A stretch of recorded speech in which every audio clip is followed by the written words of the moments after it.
자, 거기 28번 보겠습니다. 28번은 이런 문제는 이제 복합적으로 막 여러 가지 물어보는 거라 그래서 시간이 꽤 걸리고 하니까 이거는 이제 넘겨야 됩니다. 실전에서는 어디나 우리 150페이지 있을 겁니다. 150페이지. 자, 딱 보니까 이렇게 자, 다음 자료를 활용하여 뭐 순소득승수, 그 다음에 채무불이행률, 세후 현금흐름 승수를 순서대로 나열한 것은 자, 총 투자액은 15억이랍니다. 15억짜리 부동산을 구입하려고 하는데 자, 보니까 거기에 지분 투자액은 4억이랍니다. 어디 갔어요? 내 돈은 4억 투자했다. 그러면 은행에서 얼마 빌린가요? 11억 빌렸네요. 이렇게. 그 다음에 유효 조소득 승수 하면은요, 밑으로 뭐가 들어가요? 자, 조소득이 들어갑니다. 조소득 승수는요, 조소득 승수는 밑으로 뭐가 들어가요? 조소득이 들어갑니다. 맞죠? 예, 그리고 자, 조순 전후다에서 조순은 뭐하고 비교하라고요? 총 투자하고 비교해야 되죠? 맞죠? 이렇게. 그리고 여기는 만약 유효 조소득 승수다. 그러면 요 밑에도 뭘 집어넣어야 돼요? 유효 조소득을 집어넣어야 됩니다. 맞죠? 오케이. 이거 상당히 까탈스러운 문제입니다. 상당히. 자, 계산해 볼게요. 유효 조소득 승수가 자, 얼마요? 6이랍니다. 이거 6이라는 얘기죠. 그리고 총 투자액은 15억이죠. 그러면 유효 조소득은요, 요걸 나누면 돼요. 요걸 나누면요, 유효 조소득은요, 아마 얼마 나오냐면 얼마 나오면 2억 5천만 원 나올 겁니다. 얼마 나온다고요? 2.5억 나올 거예요. 얼마라고요? 2.5억. 자, 2억 5천이라는 얘기죠. 그러면 뭐 다 돼가네요. 가유순 전후다. 가유순 전후 딱 적어놓은 다음에 자, 쭉쭉 보겠습니다. 이렇게 가능 조소득은 2억 5천이죠. 2억 5천만 원. 어동역으로 다 쓰는 게 좋습니다. 괜히 점 찍고 어쩌고 하다가 더 헷갈립니다. 자, 그 다음에 거기다가 자, 거기 보니까 아니다. 유효 조소득이 2억 5천이죠. 죄송합니다. 이게 얼마라고요? 2억 5천만 원이다. 그리고 영업 경비는요, 그 맨 네 번째에 있네요. 영업 경비 비율은요, 유효 조소득의 40%죠. 요거에 40% 하면요, 아마 1,000만 원, 1억일 겁니다. 얼마라고요? 1억. 그러면 순영업소득은 얼마요? 1억 5천만 원이 되겠네요. 예. 여기서요, 자, 그 부채 서비스액이 6천만 원 주어져 있네요. 6천만 원 주어져 있죠.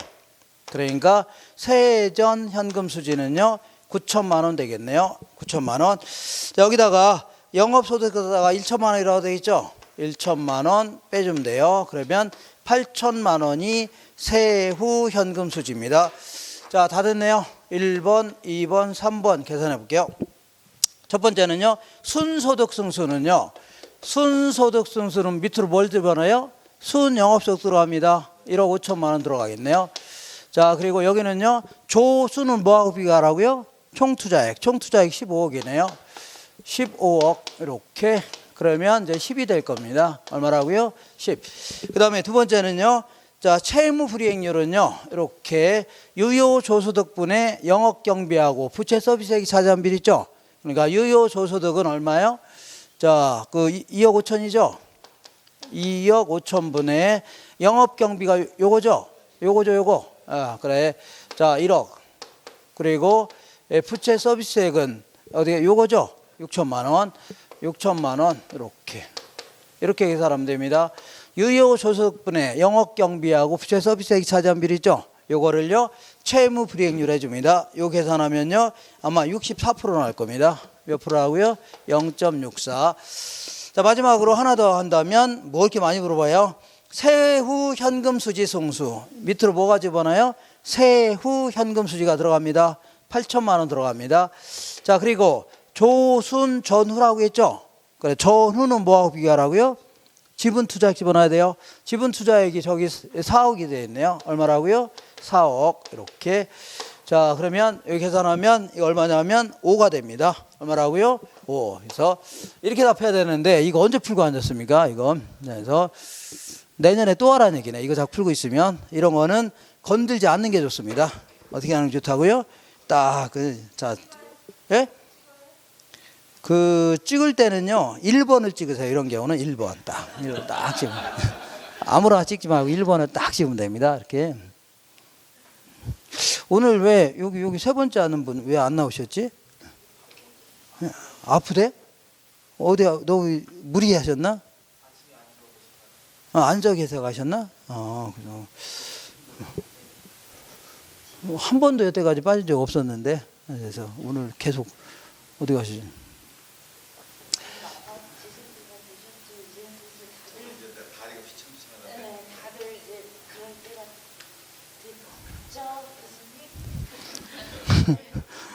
발음이나 똑바로 하세요. 무슨 뭐 어리버리 얘기하고 있어요. 자, 이렇게 지어도 되죠? 농담이에요. 또 화낼 것 같으네. 화낸 거야 지금? 진짜 화나신 것 같은데? 농담인데. 자, 이거 지울게요. 이렇게 이런 거 하는 거 아니에요. 이런 거 했다가는 몇 년 더 합니다. 몇 년. 한 번 더 하는 게 아니라 이런 걸 자꾸 푼다는 얘기는 연습이 안 돼 있다는 얘기입니다. 연습이 안 돼 갖고 자, 이 실전 연습을 많이 해야 됩니다. 빨리 해서 쉬운 문제를 얼른 풀 수 있는 연습 있죠. 이런 거 많이 해야 됩니다. 자, 29번 보겠습니다. 29번. 자, 이렇게 한번 볼게요. 요거는 우리 교재 146페이지에 있는데, 이거 146페이지. 자, 이렇게 보겠습니다. 이렇게 박스를 딱 그린다면, 이렇게. 요거는요, 순현가법입니다. 요거는요, 수익성 지수법. 요거는요, 내부 수익률법. 이렇게 하는데, 자, 1억 투자해서 1억 2천만 원 들어오는 투자안이 있다고 치자. 그러면 요거는요, 현금 유출액. 얘는 뭐라고요? 현금 유입액이죠. 그러면 1억 투자해서 2천만 원 벌 수 있는 거 아닙니까? 그럼 곧바로 20% 알 수 있어 없어요? 있죠. 이걸 내부 수익률이 하는 겁니다. 이걸 가지고 요구 수익률하고 비교하겠다는 얘기죠. 이게 바로 내부 수익률법이고 이 분석의 방향을 확 틀어서 이렇게 분석해 보자. 1억 투자했는데 1년 후에 1억 2천만 원 들어오죠. 이렇게. 요거는 현금 유출액, 얘는요 현금 유입액인데 앞으로 들어올 돈을요 요구 수익률이죠. 다른 데 투자했더라면 충분히 얻을 수 있는 수익률로 할인하는 겁니다. 할인하게 되면 뭐가 나와야 안 나요? 나오죠. 1억 909만 원이 나옵니다. 그래서 요거를요 여기서 요거 뺀 거를 수년가, 이것분에 이거 한 걸요 수익성 지수라는 겁니다. 좀 어렵게 표현한다면 얘를요 현금 유입액의 현가, 얘는 뭐라고요? 현금 유출액의 현가. 그래서 유입액의 현가를 유출액의 현가로 뺀 거 있죠. 이게 바로 순현가입니다. 그다음에 유입액의 현가를 유출액의 현가로 나눈 거 있죠. 이거 바로요 수익성 지수입니다. 여기서 이거 나눈 걸 뭐라고요? 수익성 지수. 여기서 이거 뺀 걸 뭐라고요? 순현가. 알겠죠? 이렇게. 자, 읽어볼게요. 자, 29번. 부동산 투자 분석 기법에 대한 설명으로 옳은 걸 모두 골라라. 내부 수익률법, 순현재가치법, 수익성 지수법은요 할인 현금 흐름 기법에 해당됩니다. 이 세 가지는 답을 하고요. 할인 현금 수지 분석법입니다. 화폐의 희망가치를 고려한다는 얘기죠. 그 얘기하는 겁니다.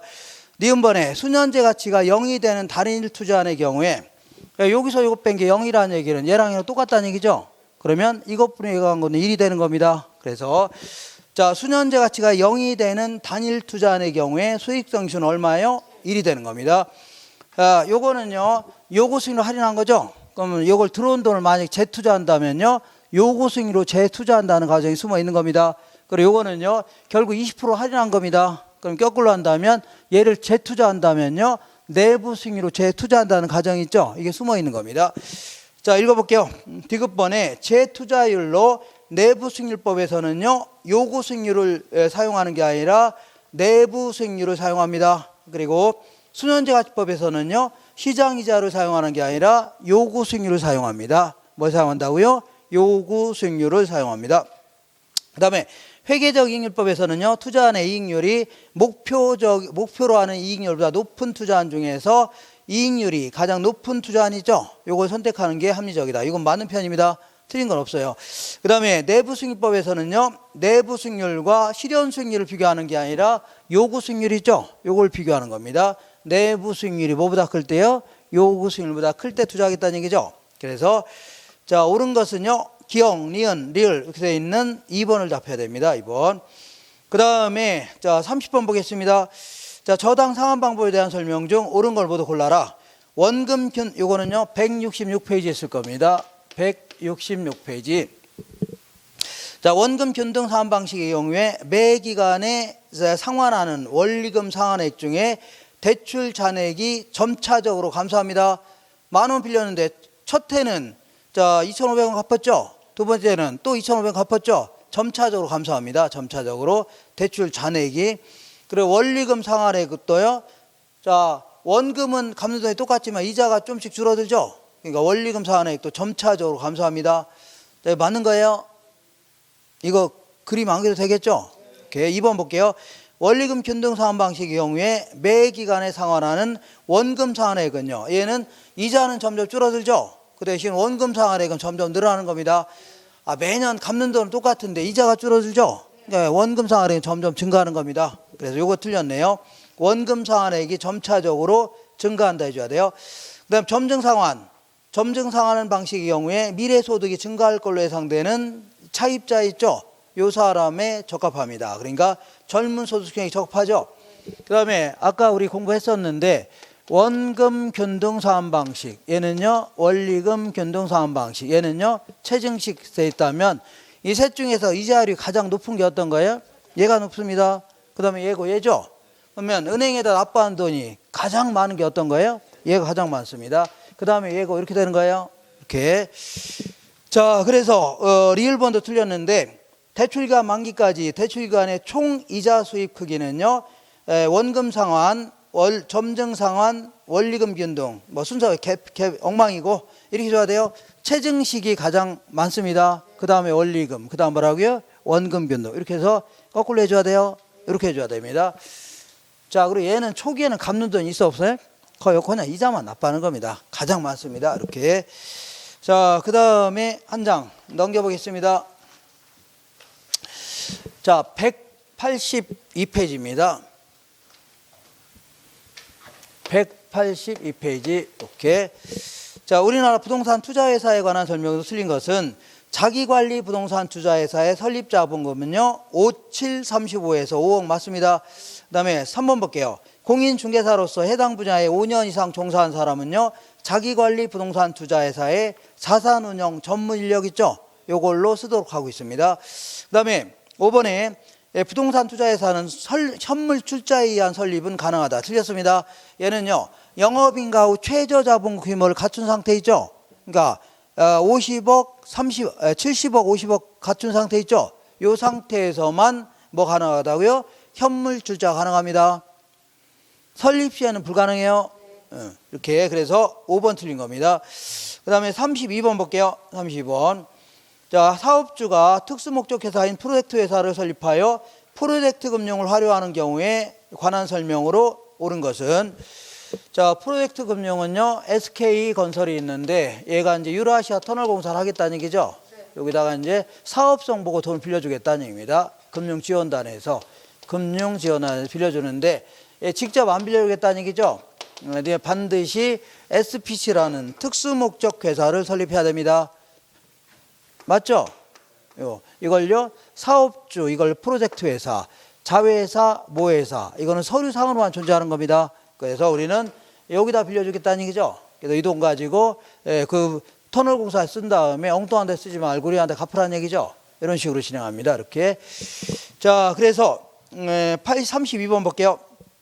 자, 옳은 것은 프로젝트 금융의 상환 제어는요 사업주의 모든 자산을 기반으로 하는 게 아니라 자, 여기서 돈 달라고 할 수 있어 없어요? 없죠. 그냥 그나마 남아있는 재산, 남아있는 현금 있죠. 여기서 회수할 수 있는 겁니다. 알겠죠? 그래서 뭐 굳이 얘기한다면 프로젝트로부터 발생하는 현금 흐름 있죠. 요 프로젝트에서 발생하는 현금 흐름 있죠. 요거에서 상환 자원을 확보하는 겁니다. 알겠죠? 이렇게. 그러니까 상환 재원을 뭘로 한다고요? 프로젝트에서 발생하는 현금 흐름 있죠. 요거를 상환 재원을 하는 겁니다. 아, 여기 가서 돈 달라고 할 수 있어 없어요? 없다고 했잖아요. 그 다음에 2번 볼게요. 사업주의 세무상태표에 해당 부채가 기록되는 게 아니라 여기다 기록된다고 했죠. 여기다. 그래서 프로젝트 회사한테 기록되는 겁니다. SPC 아니면 뭐라고요? 프로젝트 회사 있죠? 요거를 사업주, 얘를 뭐라고요? 프로젝트 회사. 여기로 기록된다고 했죠? 예, 그래 틀렸고. 그 다음에 세 번째 볼게요. 해당 프로젝트가 부실화되더라도 대출기관의 채권 회수에는 영향이 없다가 아니라 영향이 있습니다. 요게 부실화되면 얘들은 여기 가서 돈 달라고 할 수 있어 없어요? 없으니까 돈을 못 받게 되는 겁니다. 못 받게 돼요. 그러니까 채권 회수에 영향이 있습니다. 비소구금융이라고 해서 사업주한테 가서 돈 달라고 할 수 있어 없어요? 없다고 했잖아요. 그 다음에 일정한 요건을 갖춘 프로젝트 회사는요, 법인세 감면을 받을 수는 있습니다. 이거 맞는 겁니다. 그 다음에 프로젝트 사업의 자금은요, 차주가 임의로 관리하는 게 아니라 아까 얘기한 대로 얘는요, 결제 수탁 계정이라고 해서 회계 계정을 주거래은행에 맡기고 있어야 된다고 했죠. 이걸 결제 수탁 계정 해줍니다. 결제 뭐라고요? 수탁 계정. 자, 이렇게 지들 마음대로 관리하면 대화인데요. 아닙니다. 주거래은행에 맡긴 다음에 당사자는 합의가 있어야지 관리가 되는 겁니다. 더 현금 쓸 수 있다는 얘기죠. 이렇게. 자, 무슨 얘기 알겠나요? 이렇게 하시면 돼요. 그 다음에 33번 볼게요. 이거는 180페이지에 있을 겁니다.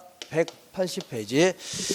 자, 자금 조달 방법 중에 지분금융에 해당되는 것은 딱 보는 순간 3번에 부동산 투자회사 있어 없어요?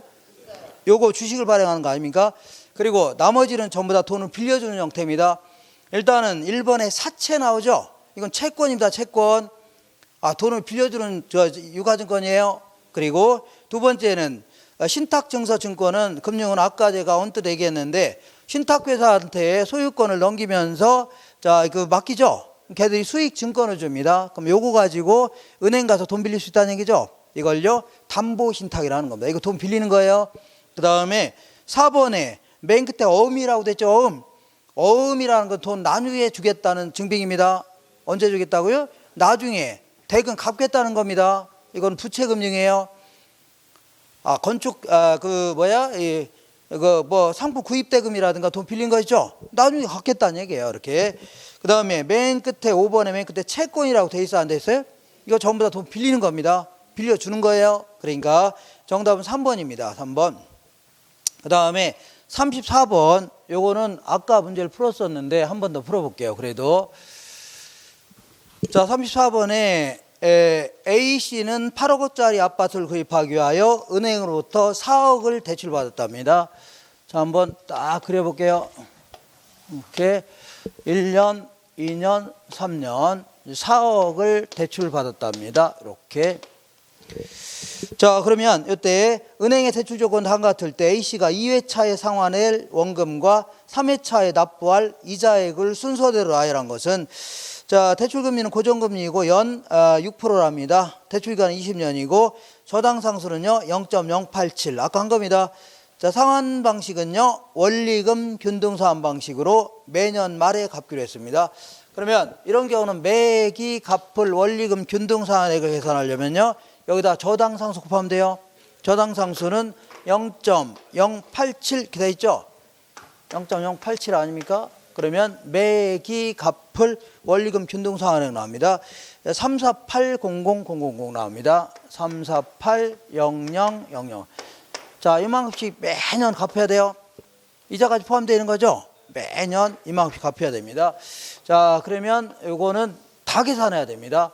1년, 2년, 3년 다 계산해야 돼요. 왜냐하면 여기서 갚은 거 빼야 되죠. 다 계산해야 돼요. 상당히 지저분하게 되는 겁니다.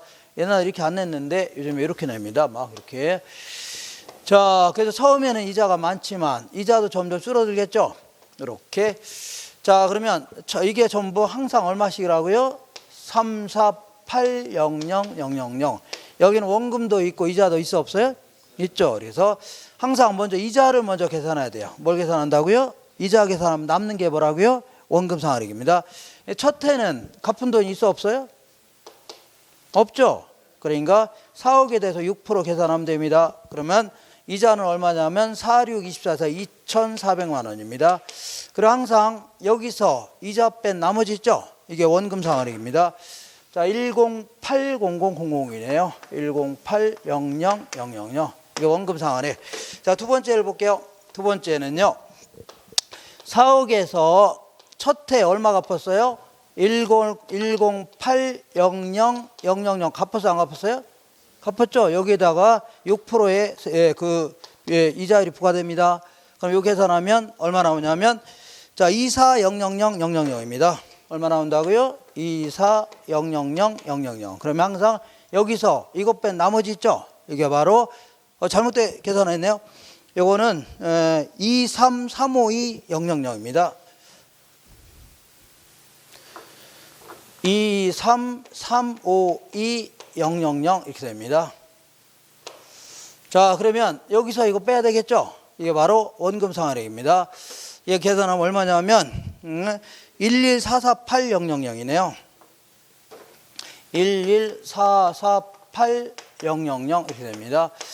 자, 3기째는요. 3기째는 이자만 계산하면 됩니다. 뭐만 계산한다고요? 이자. 그러면 4억에서 자, 요 갚았어 안 갚았어요? 요 갚았죠? 1080000 갚았고 1080000 갚았고 요것도 갚았어 안 갚았어요? 갚았죠? 1144800 1144800 요것도 갚았네요. 맞죠? 여기다가 이제 6% 부과하는 겁니다. 몇 프로하고요?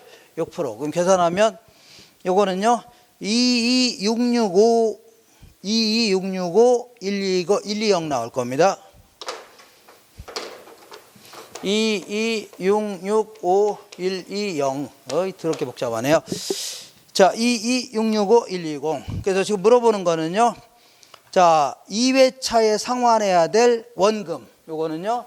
1244800 그리고 3회차에 납부할 이자 요거는요 22665 120 이렇게 해서 정답은요 2번 답해야 됩니다. 이거 할 수 있겠어요? 연습해 보세요. 이것도 이제 나중에 계산해야 돼요. 이거 계산하다가 낭패를 볼 수 있습니다.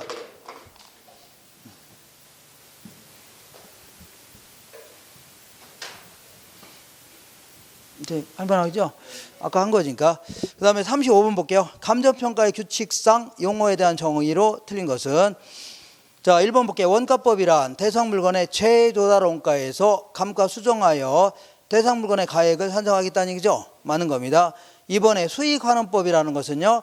장래 예상되는 산출될 걸로 기대되는 순수익이라든가 미래 현금 흐름을 자 환원하거나 할인하여 대상 물건의 가액을 산정하겠다는 얘기죠. 이걸요, 그 수익환원법이라는 겁니다. 그 다음에, 자, 보통 이제 인근 지역이라는 것은, 자, 볼게요. 내가 평가하려고 하는 부동산에 속해 있는 지역 있죠? 요걸 인근 지역이라는 겁니다. 그죠? 그리고 요 지역과 지역적인 특성이 유사한 지역을 뭐라고요? 유사 지역이라는 겁니다. 알겠죠? 그러니까 요 지역은요, 지역적인 요인을 공유하는 지역입니다. 사회적, 경제적, 행정적 요인 같은 걸 공유하고 있다는 얘기죠. 그죠? 개별적 요인은 다 다른 겁니다. 그래서 이게 틀렸는데 5번 인근 지역이란 감정평가 대상이 된 부동산이 속해 있는 지역으로서 부동산의 이용이 동질적이고 가치 형성 요인 중에 개별 요인을 공유하는 게 아니라 지역 요인을 공유하는 지역 있죠. 아, 개별 요인은 다 다를 수밖에 없는 거죠. 그러니까 지역 요인을 공유하는 지역 있죠. 이걸 얘기합니다. 자, 그 다음에 36번 보겠습니다. 계산 지울게요.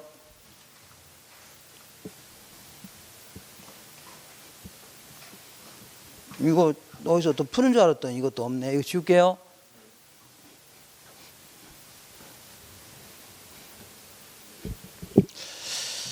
자, 항상 감정평가할 때는 거래 사례 비교법은요. 어디 갔어요? 거래 사례 비교법이다. 자, 그러면 사례 부동산의 가격이 있어 없어요? 사례 부동산의 가격에다가 이렇게 자 곱하기 사, 시, 지, 개 이런 식으로 기억하세요. 지 어떻다고요? 개. 그래서 얘는요 사정 보정치 곱해줘야 되고 시점 수정치가 있다면 곱해줘야 됩니다. 지역 요인의 비교치 곱해줘야 되고 개별 요인의 비교치 있으면 곱해줘야 되는데 개별 요인의 비교치가 여러 개가 있다면 다 곱해줘야 됩니다. 다. 자, 36번 보겠습니다. 이건 248페이지 있을 겁니다. 248페이지.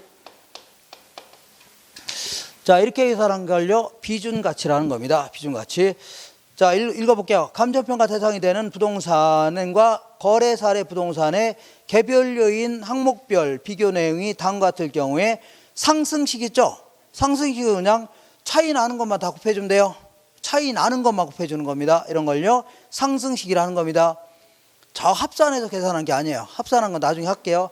총화식이라고 하는데 그거 거의 안 물어봅니다. 상승식으로 물어봐요.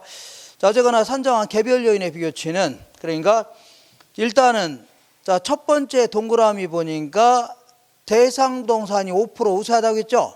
요거 차이 나고, 두 번째도 대상 부동산이 3% 열세라고 했죠? 요것도 차이 나고, 세 번째는 차이 나요, 안 나요? 동일하다고 했죠? 네 번째도 4% 우세하다고 했죠? 그러면 차이 나는 것만 다 곱해주는 거를요, 이거를 상승식이라는 겁니다. 세 개가 차이 나죠? 이렇게. 그러면 무조건 사례분의 대상을 100분의 100으로 놓습니다. 100분의 100 놓고, 자, 만약에 사례가 5% 우세하다 그러면 여기다 5를 더해주면 돼요. 대상이 3% 열세다 그러면 3을 빼주면 돼요. 이렇게 해주면 됩니다. 자, 근데 여기서는 첫 번째 볼게요. 가로의 폭이라든가 구조 등의 상태에서 대상 부동산이 5% 우세랍니다. 그러면 여기다 5를 더해주면 되죠. 그 다음에 자, 두 번째, 고객의 유동성과의 적합성에서 대상 부동산이 4% 열세랍니다.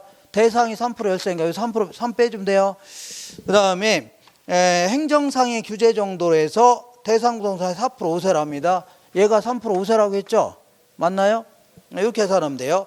뭐 굳이 계산하자면 요거는 자, 100분의 이거는요 105가 되고 곱하기 100분의 얼마요? 97 곱하기요 100분의 103이 될 겁니다. 이거 사나요? 104. 자, 100분의 104 해주면 돼요. 자, 이거 계산할 때는요, 뭐 1.05 곱하기 0.97 곱하기 1.04 이렇게 해도 상관없는데 뭐 다 곱해도 상관없어요. 어쨌거나 계산하게 되면 얼마 나오냐면, 자, 얼마 나오냐면 어디가 1.05924 나올 겁니다. 1.05924 이렇게 나오는데, 그 위에 볼게요. 박스 바로 위에 보니까 소수점 넷째 자리에서 반올림 하라고 했죠. 그러면 소수점이 요거 아닙니까? 하나, 둘, 셋, 넷 있죠. 여기서 얘가 5가 넘어가면 하나 올려줘야 됩니다. 5가 안 되면 무시해야 돼요. 5가 안 되면. 그러니까 1.059 해주면 돼요. 1.5 어떻다고요? 059 해주면 돼요. 자, 할 수 있죠?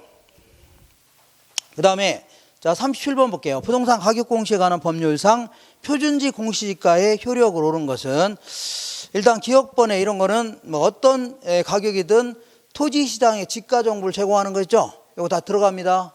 이거는 문제 없는 겁니다. 그리고 니은번도 일반적인 토지 거래의 지표 있죠? 이런 표 나오면 다 이거 해당이 되는 겁니다.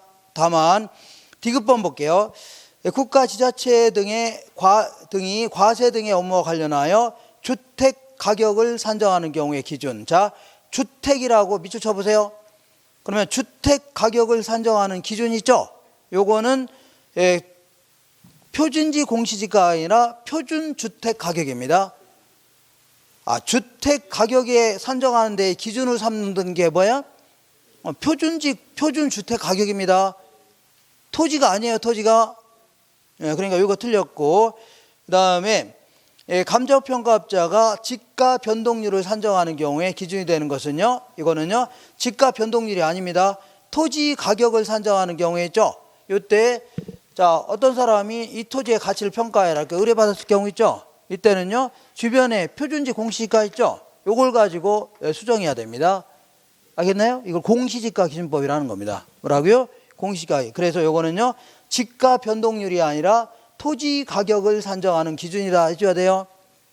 아, 그래서 어떤 기억번, 니은번 있죠? 요걸 답해야 되는데 요즘 약간 좀 까탈스럽게 물어봤네요. 까탈.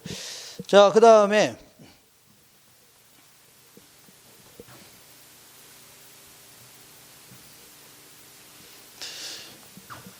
자, 한 번 더 복습해 볼게요. 한 번 더.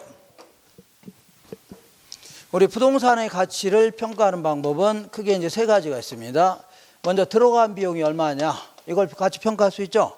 이렇게. 그러고 들어간 비용을 기초로 평가하는 걸요, 원가 방식이라는 겁니다. 그 다음에 시장에서 얼마에 거래됐냐, 이걸 기초로 평가하는 걸요, 비교 방식이라는 겁니다.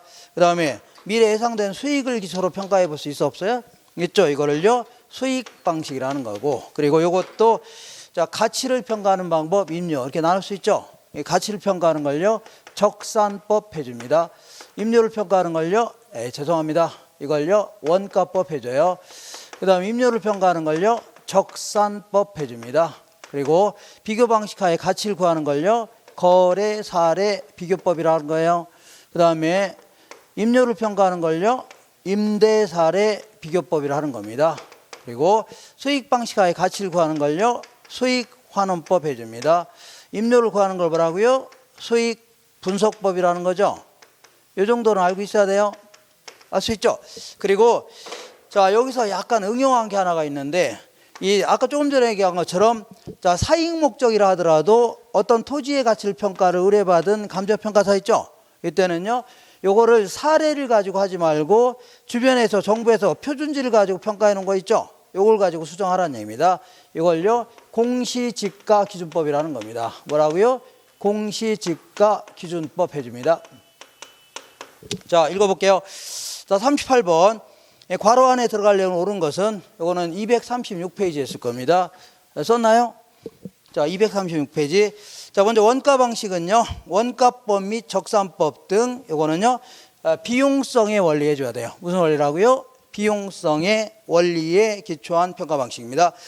자, 비교 방식은요, 거래사례 비교법, 그리고 임대사례 비교법 등 시장성 원리에 기초한 감정평가 및, 그리고 하나를 더 한다면요, 공시지가기준법, 요걸 집어넣어야 됩니다. 뭐라고요? 공시지가기준법.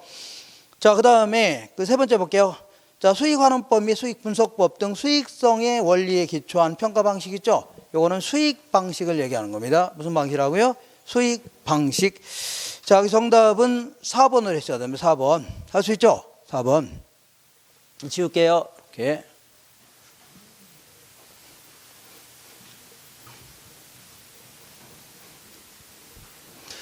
자, 그 다음에 39번 볼게요. 원가법에 의한 대상 물건의 적산가액은, 이런 건 약간 좀 까탈스러운데, 자, 요거는 238페이지 있습니다. 238페이지. 자, 신축에 의한 사용 승인 시점은요, 2016년 9월 20일 날. 자, 요때 이제 준공됐다는 얘기고, 그리고 기준 시점은요, 2018년 9월 20일. 그러니까 몇 년 지난 거예요? 2년 지났네요. 2년 지난 시점에서의 가치를 구하겠다는 얘기입니다. 적산가치. 자, 이때 사용 승인 시점에서의 신축 공사비는 애초에 얼마 들어갔어요? 3억 들어갔답니다. 얼마 들어갔다고요? 3억이 들어갔대요. 이렇게 3억이 들어갔답니다. 이렇게. 자, 그 다음에 자, 거기 공사비의 상승률은요, 전년 대비 5%씩 올랐다는 얘기죠. 그리고 경제적 냉수는 50년이고 50년 지나면 철거해야 되죠. 이렇게. 그 다음에 자, 이 감가상각 방법은 정액법이고 내용연수 만료 시에 잔존 가치는 있어 없어요? 하나도 없다는 얘기죠. 그러면 일단은 자, 평가하고자 하는 시점에서 이걸 다시 한번 지어본다면 얼마가 될 것인가. 이렇게 해서 물가 상승을 반영해야 돼, 안 해야 돼요? 해야 되죠. 근데 여기서는 물가 상승을 반영할 수 있는 유일한 방법이, 자, 볼게요. 3억에다가 매년 부동산 물가가 몇 프로씩 올랐다고요? 5%씩 올랐죠? 이럴 경우 이렇게 계산해야 돼요. 아까 얘기한 일시불의 미래가치 계수 있죠? 이렇게 계산해야 돼요. 1 플러스, 자, 5%면 0.05죠? 요거에 제곱해 줘야 돼요. 일시불의 미래가치 계수를 계산해야 됩니다. 요거 계산하면요, 얼마냐면 317-520-000. 317-520-000입니다. 520-000. 이게 바로 재도달 원가입니다. 자, 이게 얼마라고요? 재도달 원가가 317-520-000이죠. 계산했죠? 그런 다음에 자, 이제 매년 감가액을, 이게 재도달 원가입니다. 재도달 원가. 자, 그리고 이제 매년 감가액을 계산할게요. 매년 감가액은 317-520-000인데 만료시에 잔존가치는 있어 없어요? 없죠. 빵원이네요. 그래서 이거를 50년 동안 똑같이 평분해서 감가액을 정하는 겁니다. 이렇게 계산하면 6615-000입니다. 6615 얼마라고요? 00. 매년 감가액이 얼마요? 661만 5천 원이죠? 맞아, 안 맞아요? 맞죠? 그러니까 매년 감가액이 661만 5천 원이죠? 이게 1년치 감가액 아닙니까? 근데 몇 년 지났어요? 2년 지났잖아요. 그래서 2년 곱하게 되면 2년 동안의 감가 두 개가 나옵니다. 자, 13230,000. 13230,000이네요. 이렇게. 자, 그러면 여기서 요거 뺀 나머지가 부동산 가치죠. 그러니까 여기서 요거 빼니까 이게 얼마가 되냐면, 자, 317520. 뭐가 잘못된 건데? 아, 이거 잘못 계산했네요. 자, 이게 잘못 계산했습니다. 330-750-005입니다. 330-750-005. 자, 이게 얼마라고요? 330-750-005입니다. 자, 다 잘못됐네요. 이것도 다시 해야 되겠네요. 이렇게. 자, 330-750-005입니다. 이렇게. 330. 자, 이건 맞을 겁니다.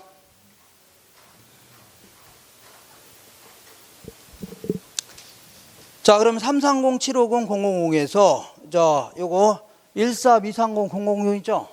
누가 빼니까 이거 나오겠네요. 이거 얼마냐면 317-520-005 요게 정답입니다. 317 제가 요걸 잘못 봐갖고 520-005 이렇게 요게 정답이에요. 317-520-005. 자, 이거 어떻게 할 만한가요? 이거 할 만해요? 이거 할 만해요?